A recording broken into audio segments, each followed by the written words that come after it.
دوستو امریکہ باز نہ آیا۔ پاکستانی فضائی حدود استعمال کرنے کی رٹ کے بعد اب امریکی نائب وزیر خارجہ نے پاکستان آ کر سنگین مطالبات کر ڈالے۔ وینڈی شرمن کے اس دورے میں پاکستان کو دھمکی آمیز لہجے میں کیا کہا گیا اور اس حوالے سے اندر کی خبریں کیا کہتی ہیں، اور امریکی حکام کا یہ دورہ پاکستانی خارجہ پالیسی پر کس طرح سے اثر انداز ہوگا، اس بارے میں آج ہم تفصیلی بات چیت کریں گے۔ اور آخر امریکہ بہادر اس دورے کی مدد سے کیا کیا مقاصد حاصل کرنا چاہتا ہے، یہ جاننے کے لیے ویڈیو کو آخر تک لازمی دیکھیے گا۔ تو آئیے چل کر موضوع کا آغاز کرتے ہیں۔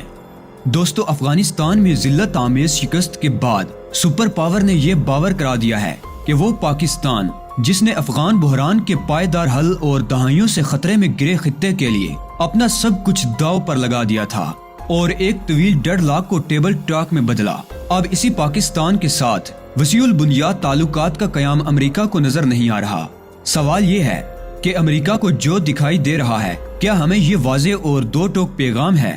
کیا امریکی سرکار کو اپنے اہم اتحادی سے بے رخی اختیار کرنے کا یہ خیال اچانک آیا، جس کا اظہار امریکی نائب وزیر خارجہ وینڈی شرمن نے دورہ پاکستان سے قبل بھارت جا کر کیا؟ امریکی نائب وزیر خارجہ وینڈی شرمن نے بھارت میں دیے گئے بیان میں نہ صرف افغان طالبان بلکہ پاکستان پر بھی عدم اعتماد کا اظہار کر دیا۔ امریکہ طالبان سے خائف اس لیے ہے کہ انہوں نے اپنے کیے گئے کسی عہد کا پاس نہ رکھا، جبکہ سرزمین ہند سے پاکستان کو یہ پیغام دیا گیا کہ دورہ اسلام آباد مخصوص اور محدود مقاصد کے لیے ہوگا، اور ساتھ یہ بھی کہہ ڈالا کہ امریکی سرکار کو کوئی سروکار نہیں کہ پاکستان اور بھارت کو ایک ساتھ ملا کر دیکھیں۔ افغان بحران کے تناظر میں امریکی فکر اب صرف یہ باقی رہ گئی ہے کہ اسے نہ صرف اپنی بلکہ بھارت کی بھی سیکیورٹی کے خدشات ہیں۔ جیسا کہ وینڈی شرمن نے بھارتی میڈیا سے گفتگو میں کہا، امریکی نائب وزیر خارجہ کے دورہ بھارت کی قسط اور پاکستان کو دکھائے گئے ٹریلر نے امریکہ کی جنوبی ایشیا کی جانب جھکاؤ کی پالیسی کی جھلک دکھلا دی ہے۔ دوستو وینڈی شرمن نے چند روز قبل جو بیان بھارت میں دیا وہ دراصل بائیڈن انتظامیہ کا ہی پیغام ہے، جس سے صاف ظاہر ہوتا ہے کہ امریکہ ہمارے ایبسلیوٹلی ناٹ کے بعد اپنے ڈو مور سے بھی کہیں دور نکل چکا ہے۔ وینڈی شرمن کے دورہ پاکستان کے بعد جو اعلامیہ میں کہا گیا وہ اعلانیہ دیے گئے بیانات کے بالکل متضاد ہے۔ اعلامیہ تو پاکستان کی خدمات کو سراہنے، تعلقات کو بڑھانے، دوریوں کو مٹانے، نزدیک آنے کی تصویر کشی کرتا دکھائی دے رہا ہے، جبکہ جو باتیں بیانات کی صورت میں اعلانیہ کہی گئی وہ ہمیں سنگین 1.5 لاکھ کا پتہ دے رہی ہیں۔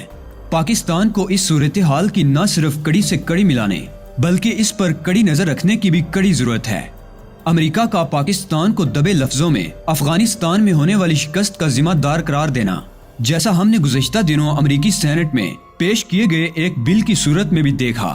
جس میں افغانستان میں امریکی شکست کے تناظر میں افغان طالبان کے تعاون کاروں اور مددگاروں کی کھوج لگانے کا مطالبہ کیا گیا، اور نشاندہی کے بعد ان سہولت کاروں اور تعاون کاروں کے خلاف پابندیوں سمیت دیگر اقدامات بھی تجویز کیے گئے۔ امریکی نائب وزیر خارجہ کے حالیہ بیانات کو اگر اس بل کے تناظر میں ہی دیکھ لیا جائے تو جاننا آسان ہوگا کہ جو بائیڈن انتظامیہ کی پاکستان کو لے کر سوچ اور ارادے کیا ہیں۔ سوال یہ ہے کہ تمام تر صورتحال کی تناظر میں پاکستان کے پاس آپشنز کیا ہیں؟ جس طرح بقول امریکی عہدیدار کے وہ مخصوص اور محدود مقاصد کے لیے پاکستان کا دورہ کر رہے ہیں، تو پھر پاکستان کے پاس آپشنز بھی محدود اور مخصوص ہی ہوں گے۔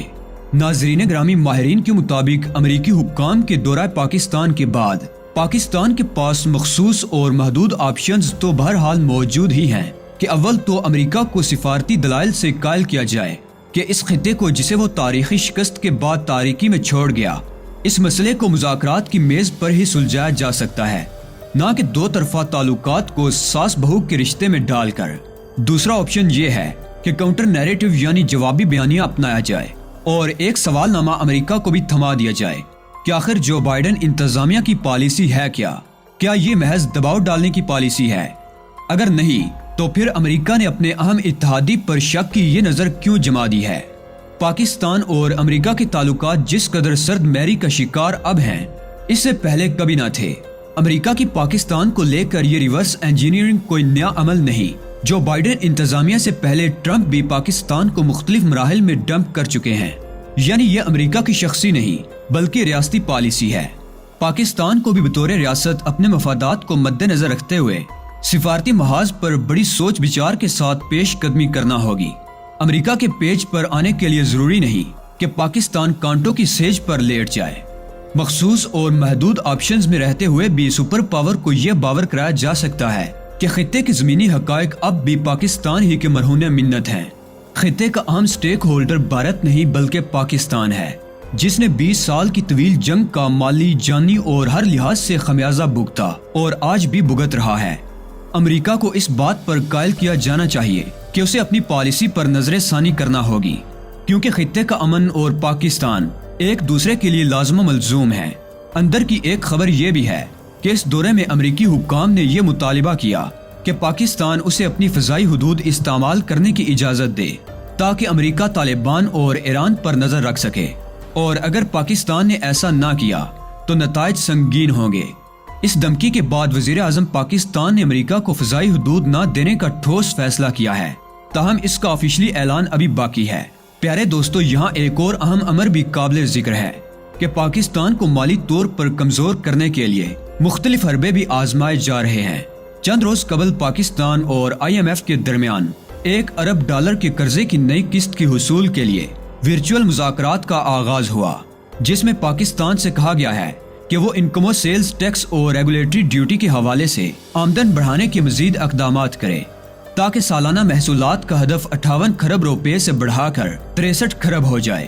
اس حوالے سے IMF کی یہ تجویز سامنے آئی ہے کہ بجلی ٹیرف کی بنیادی قیمت میں 1.40 روپے فی یونٹ اضافہ کیا جائے تاکہ گردشی قرضوں پر قابو پایا جا سکے۔ لیکن یہ خدشہ بھی ظاہر کیا جا رہا ہے کہ اگر بنیادی ٹیرف میں اضافہ نہ ہوا تو گردشی قرضہ مینجمنٹ پلان کو حتمی شکل نہیں دی جا سکے گی۔ ذرائع کا خیال ہے کہ ان مذاکرات کی روشنی میں FBR کا ہدف IMF کی شرائط کے مطابق پورا کیا جا سکتا ہے۔ اس میں کوئی شک نہیں کہ نہ صرف نئے مالی سال کے پہلے 3 ماہ بلکہ 2020 تا 21 کے بھی آخری 3 مہینوں میں FBR کو ریونیو بڑھانے میں کچھ کامیابیاں ملی ہیں، اور اس وقت بھی وزارت خزانہ و محصولات کے ایوان ہائے صنعت و تجارت کے ساتھ مذاکرات چل رہے ہیں۔ اگر دونوں فریق ایک دوسرے کے موقف کو تسلیم کرتے ہوئے درمیان کا کوئی راستہ نکال لیں تو بڑی حد تک مطلوبہ نتائج حاصل کیے جا سکتے ہیں، اور IMF کا مطالبہ ٹیکس نیٹ بڑھا کر پورا کیا جا سکتا ہے، جس کے حصول کے لیے ماضی کی حکومتیں بھی کوششیں کر چکی ہیں، اور یہ فی الواقع قومی معیشت کی اہم ترین ضرورت ہے، کیونکہ اس وقت 22 کروڑ کی آبادی میں محض 33 لاکھ افراد ٹیکس نیٹ میں ہیں۔ البتہ ملک میں بجلی، گیس اور پیٹرول کی قیمتیں تاریخ کی بلند ترین سطح کو چھو چکی ہیں، جس سے غریب، متوسط اور تنخواہ دار طبقہ تیزی سے بڑھتی ہوئی مہنگائی کی چکی میں پس کر رہ گیا ہے۔ دوستو، یہ بات بھی اہم ہے کہ پاکستانی وزیر اعظم عمران خان مہنگائی کی اس سطح کو عوامی امنگوں کے مطابق نیچے لانے کے لیے سنجیدہ ہیں، اور آنے والے 2 ماہ میں اس کے عملی نفاذ کا اعلان بھی کر چکے ہیں۔ ایسے میں جیسے بھی ہو، بجلی، گیس اور پیٹرول کی قیمتیں نیچے لانا ناگزیر ہوگا۔ مزید برآں FBR نے ذاتی انکم ٹیکس کی شرح میں اضافے کی بھی تجویز دی ہے۔ اس حوالے سے مختلف تجاویز زیر غور ہیں، جس کے ذریعے اضافی 100 ارب سے 150 ارب روپے تک کا ٹیکس حاصل کیا جا سکے گا۔ اس کے علاوہ رواں مالی سال میں مزید GST استثناء واپس لیے جانے کی بھی تجویز ہے، جو اس حد تک بہتر ہے کہ اس کی زد میں آنے والی اشیاء کی فہرست اشیاء ضروریہ سے ہٹ کر ہو۔ ساری صورتحال کے تناظر میں پاکستان کو اس وقت نہ صرف 39,000 ارب روپے کے بیرونی اور 498 ارب کے اندرونی قرضوں کا سامنا ہے، اس کے علاوہ زر مبادلہ کے ذخائر کے خطرے کے نشان کی طرف بڑھنے کو روکنے کے لیے حکومت کو بالآخر IMF ہی سے رجوع کرنا پڑتا ہے، جو ایک کڑوی دوا کے مصداق ہے۔ ماضی کی حکومتوں کو بھی انہی حالات کا سامنا رہا ہے، لیکن صد افسوس کہ ہمیشہ قرضے حاصل کرنے ہی کی بات کی گئی ہے۔ اس کی بڑی وجہ ایڈ ہاکزم رہا ہے، جس کے تحت ہر حکومت کی ترجیحات اس کی زیادہ سے زیادہ 5 سالہ مدت تک محدود رہی ہیں۔ بلا شبہ موجودہ زمانے میں قرضے معاشی نظام کا ناگزیر جزو سمجھے جاتے ہیں۔ مالی وسائل کے ہوتے ہوئے بھی سرمایہ کاری کے لیے قرضوں کا حصول بنیادی ضرورت کے زمرے میں آتا ہے۔ تاہم بدقسمتی سے وطن عزیز میں ایک قرضہ اتارنے کے لیے دوسرے قرضے کا حصول ایک مجبوری اور بے بسی کے سوا کچھ نہیں، اور یہ بات ملکی معیشت کے لیے اچھی نہیں، جس کی روح سے ناگزیر ہو چکا ہے کہ آنے والی نسلوں کو مقروض کی بجائے مالی طور پر مستحکم پاکستان دیا جائے تاکہ کل کو ان مشکلات سے بچا جا سکے، اور یہی وہ واحد حل ہے جس سے پاکستان ترقی کر سکتا ہے۔ اس بارے میں آپ کی رائے کیا کہتی ہے؟ کمنٹ لازمی کیجیے گا۔